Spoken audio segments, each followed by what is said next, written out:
नमस्कार दोस्तों, जय हिंद। आप सभी का बहुत बहुत स्वागत है एक और मज़ेदार वीडियो में। आज के इस नए प्रोग्राम में हम आपके लिए लाल टोपी को लेकर आए, जो कि मैंने रात में बोला था कि लाल टोपी आज आने वाला है इस वीडियो में। डीसी भाई, स्वागत है आपका। थैंक यू जय हिंद भाई। माई प्लेजर बोला। अच्छा, टार तो है नहीं। ठीक है, ठीक है सर। अच्छा, वीडियो में आगे बढ़े उससे पहले डीसी, कल एक वीडियो में छोटा सा मतलब मुझे नहीं पता था लिटरली, जो तुलसी गैबर्ट के बारे में मैंने बोल दिया था कि इंडियन, मुझे लगा कि जैसे बाकी अमेरिकन होते हैं ना इंडियन ओरिजिन वाले कोई कोई, तो मुझे लगा शायद तुलसी गैबर्ट भी जो है वही होंगी।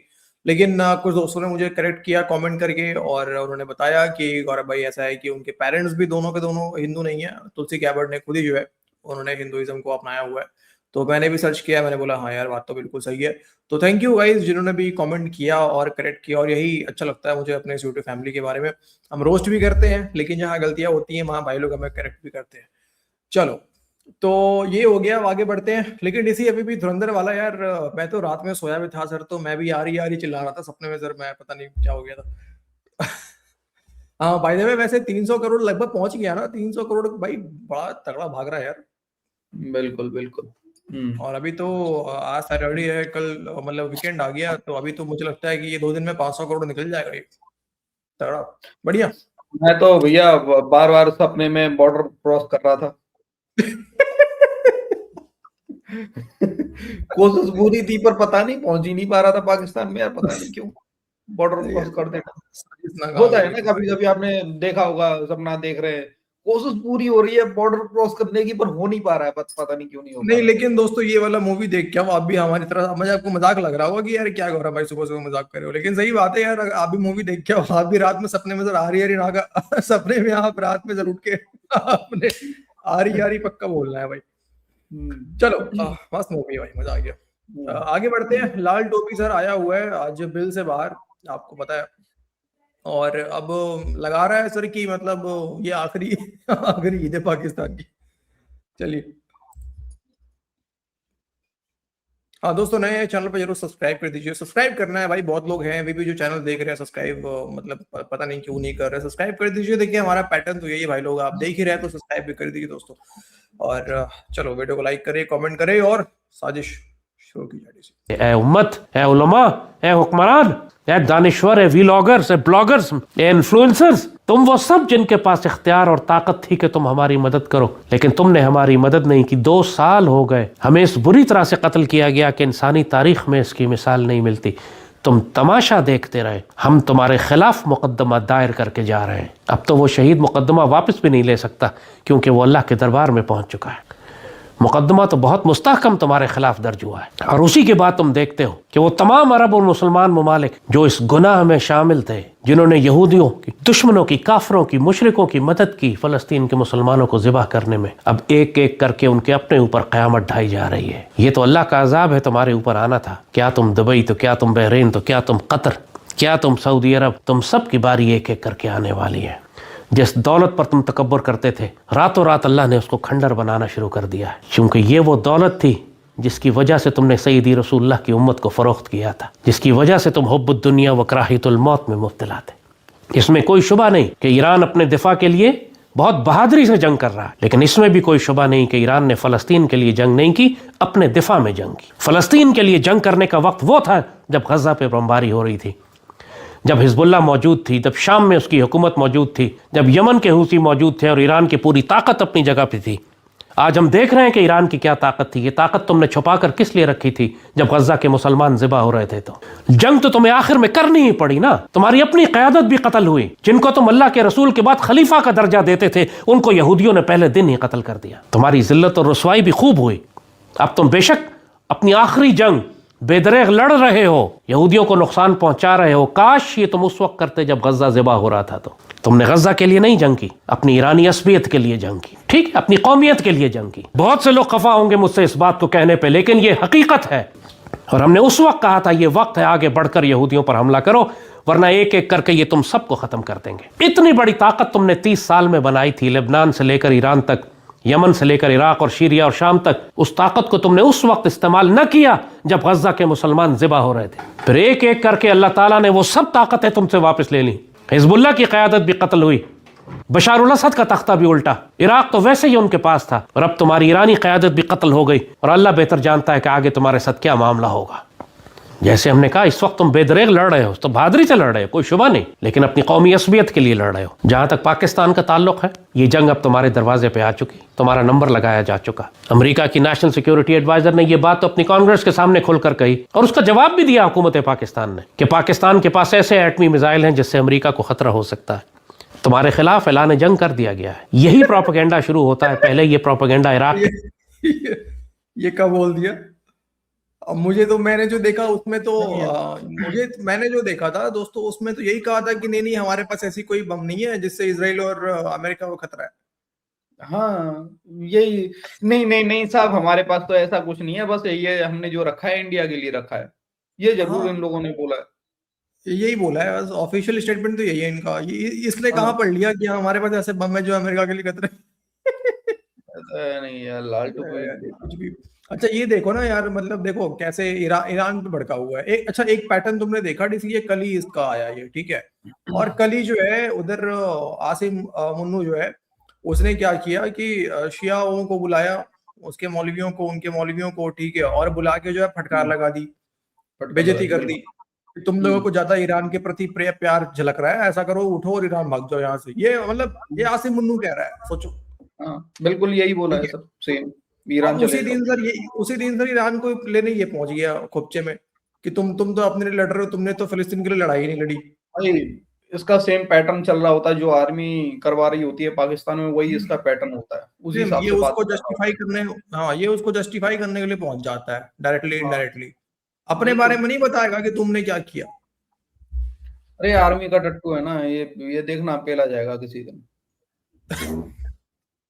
इसको कहीं पाकिस्तान में बैठे ही कुछ ईरान प्रेमी पीटीआई वाले ही इसको पेलेंगे। मतलब मैं उस टाइप का पेलने की बात नहीं कर रहा, इसका पिछवाड़ा लाल करेंगे पीटीआई वाले। हाँ मैं भी वही कह रहा हूँ। ज्यादा बढ़िया तो वही करने में है। अरे फिर वैसे पेल देंगे सर तो हमारा एंटरटेनमेंट भी तो खराब हो जाएगा ना, रहना इंपॉर्टेंट है इसका। बिल्कुल के खिलाफ था, यही प्रोपेगेंडा लिबिया के खिलाफ था, यही प्रोपेगेंडा ईरान के खिलाफ किया गया कि इसके पास एटमी हथियार हैं और मिसाइल हैं। जब ये शुरू हो जाए तो समझ लो कि अब तुम्हारा नंबर लगा दिया गया है। जाहिर है कि इसराइल ईरान पर रुकने वाला नहीं है। ईरान के पास तो एटमी हथियार है ही नहीं, वो तो यूरेनियम सिर्फ एनरिच कर रहा है, अभी उसने उसको बम में तब्दील ही नहीं किया। पाकिस्तान तो डिक्लेयर्ड न्यूक्लियर पावर है। हमेशा हमने तुमको कहा है ये पाकिस्तान को कभी माफ नहीं कर सकते, क्योंकि ग्रेटर इसराइल और अखंड भारत की राह में अल्लाह ने अगर कोई इस्लामी ताकत खड़ी की है तो वो पाकिस्तान। और पाकिस्तान के खिलाफ जंग करने के लिए ये यहूदी भारत को इस्तेमाल करेंगे, मुशरिकों को इस्तेमाल करेंगे। जैसे ईरान के खिलाफ जंग करने के लिए इन्होंने अमेरिका को इस्तेमाल किया, पाकिस्तान के खिलाफ जंग के लिए हिंदू मुशरिकों को इस्तेमाल करेंगे। और वो तो पहले ही छुरियां तेज करके बैठे हैं। वो तो इस वक्त भी, जब पूरी दुनिया में पेट्रोल और गैस की किल्लत हो रही है, खुद भारत के अंदर पेट्रोल की, डीजल की किल्लत है, उनकी जंगी मशकें देखो, लाखों लीटर पेट्रोल डीजल जला रहे हैं हमारी सरहदों के नजदीक। वो पागल हैं कि ये इस तरह कर रहे हैं? कुछ तो उनका इरादा है करने का। पहले भी जब उन्होंने पाकिस्तान पर हमला किया है, हमने कई दिन पहले बता दिया था कि ये हमला करने के लिए आ रहे हैं। दुश्मन की जंगी तैयारियां, उसके हुक्मरानों की जबान, उनका लहजा, उनकी बॉडी लैंग्वेज, उनकी धमकियां, वो सब बताती हैं कि दुश्मन अब क्या करने जा रहा है। पाकिस्तान के मुसलमानों, अब तुम्हारा नंबर लगा दिया गया है। तौबा। पाकिस्तानी कौम पर भी वही हुक्मरान मुसल्लत हैं जैसे अरबों पर मुसल्लत हैं। अब तुम भी वही अजाब चखोगे जो अरब चखने वाले हैं और चख रहे हैं। और तुम्हारे ऊपर जो हलाकू खान भेजा जाएगा, हम तुमको हमेशा कहते थे, वो मुशरिक और नरेंद्र मोदी होगा।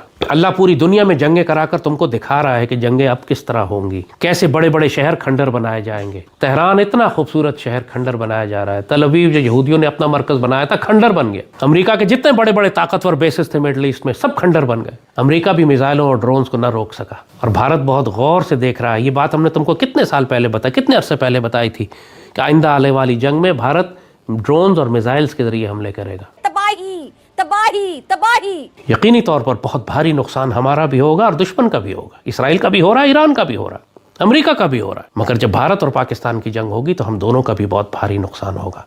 जंग उन इलाकों में होगी जहां हमारी आबादी सबसे ज्यादा है। पंजाब और सिंध के वो इलाके, करोड़ों की आबादी है वहाँ। सोचो कितनी बड़ी हिजरत होगी सरहदी इलाकों से अंदर की जानिब उस वक्त मुल्क में। और यही वो इलाके हैं जो हमारी खुराक पैदा करते हैं। फिर खुराक का कितना बड़ा कहत आएगा।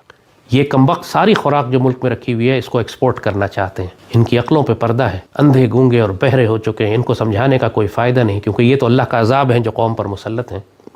अब ये अजाब इस कौम पर आएगा। कब से हम कह रहे हैं कि खुराक का ज़ख़ीरा बना कर रखो। जो सिंध में ज़ख़ीरा होता है वो सारे ये हरामखोर बेच के खा के अपनी फ्लोर मिलों में डाल के बेच देते हैं और रेत की बोरियां भर के रख देते हैं वहाँ। अरबों खरबों रुपए की गंदम हर साल वहाँ चोरी होती। और जो पंजाब में ज़ख़ीरा वो एक्सपोर्ट करने जा रहे हैं। अपनी कौम भूखी मरे, क्या फ़र्क पड़ता है, वैसे ही मिस्कीन गरीब हैं सारे ये। तो पाकिस्तान के लोगों, तुम लोगों ने भी अपनी जानों पर उसी तरह बहुत जुल्म किया जैसे अरब के मुसलमानों ने किया था। अरबों पर मकाफात अमल शुरू हो चुका है, तुम्हारी बारी आने वाली है। ये है दोस्तों कहानी लाल टोपी का।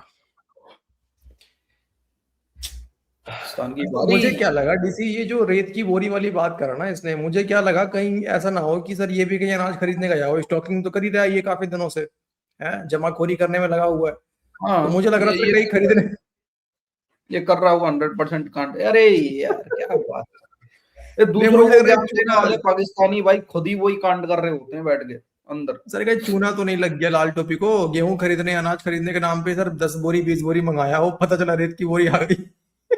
अरे नहीं, इसको चूना नहीं लगा सर, ये चूना लगा रहा होगा दूसरे लोगों को, मुझे तो ऐसा लग रहा है ये खुद बैठ के कांड कर रहा होगा ये। अच्छा देखो एक फायदा है सर रेत की बोरी का सर, जब हम देखते हैं मतलब रेत की बोरी में सर ये बनाने में काम आती है ना सर, मतलब छोटा सा बंकर टाइप का बनाने में काम आता है रेत का बोरी भी। तो लाल टोपी भी सर अनाज के नाम पे रेत का बोरी भेज देता होगा, बोलता होगा भारत हमला करने वाला है, तुम्हें इसकी जरूरत है। हाँ, तुम्हें इसकी जरूरत है, अपने घर के गेट पे लगा लो, दरवाजों में लगा लो। अपनी खिड़कियां ढक लो इससे। हाँ अरे यार बहुत जरूरत है। खतरनाक है यार, मतलब लाल टोपी भी मतलब वो कह भी रहा है यार कि मैं कितने समय से कह रहा हूँ भारत हमला तू तो सही बात है, तू तो पता नहीं कितने सालों से कह रहा है भारत हमला करने वाला यार। साल निकल गए, इतना तो मान रहा है कि भाई ये एटमी ताकत है पाकिस्तानी, मतलब मुस्लिम उम्मा की अकेली एटमी ताकत को रोकने के लिए सिर्फ एक ही कंट्री है दुनिया में, वो है भारत, है ना। ये तो कम से कम मान रहा है ना ये कि भाई ईरान को रोकने के लिए इजराइल ने अमेरिका को साथ में लिया, अब पाकिस्तान को रोकने के लिए इजराइल भारत को साथ में लेगा, तो इसका मतलब तो यही हो गया ना सर, है ना। नहीं ये तो बहुत यार। एक बात बताओ डीसी, इनका एटम बम तब कहाँ चला जाता है यार, जब ऑपरेशन सिंदूर याद है ना आपको, ऑपरेशन सिंदूर में ये दूसरों को कहता रहता है। अभी ये इसने एक बात मेरा किसी गलती से कट हो गया, इसने इसमें एक लाइन कहा था कि मतलब ऊपर वाला जो है हमें गजवा हिंद की शहादत फरमाए, लेकिन जब ऑपरेशन सिंदूर में शहीद होने का वक्त आया था तो ये कहता है कि मुझे क्या जरूरत है शहीद होने का, आपने कभी देखा आसिम मुनीर को शहीद होते हुए?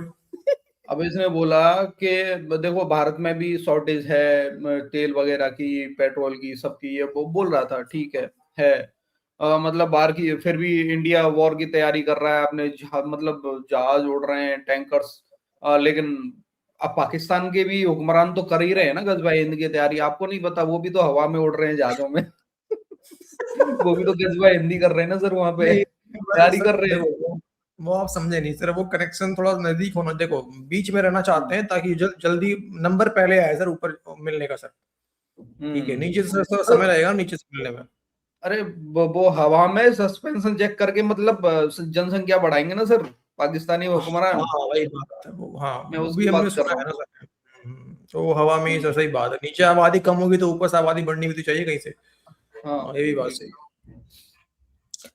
बढ़िया है लाल टोपी यार, लेकिन मुझे बस ये इसी बात पे हंसी आती है इसकी, एक वो मुझे पॉडकास्ट हमेशा इसके आ रहा था, मैंने वो क्लिप रखा है बीच बीच में आप लोगों को तो उससे दिखाता रहूंगा, जिसमें जब इसे पूछा गया कि ऑपरेशन आप कहते आ रहे हैं कि हमें गजवा हिंद के लिए शहीद होना है, ये होना है, लेकिन जब ऑपरेशन सिंदूर आया तो फिर आप जो है आप लोग खोज रहे थे आप कहाँ हैं, आप मिले ही नहीं किसी को। तो वही कहा कि यार मेरा तो काम ही अलग है, मैं तो एयरफोर्स का रडार बना हुआ था। वो बड़ा इंटरेस्टिंग क्लिप था, एक बार फिर से कभी उस पर रिएक्शन करेंगे दोस्तों, मजा आएगा। तो आज की इस वीडियो में इतना ही दोस्तों। हाँ ठीक है, मिलते हैं आपसे दोस्तों अगले वीडियो में, अपना ख्याल रखिए। वीडियो को अंत तक देखने के लिए आप सभी का बहुत बहुत धन्यवाद। जय हिंद। जय हिंद भाई लोग।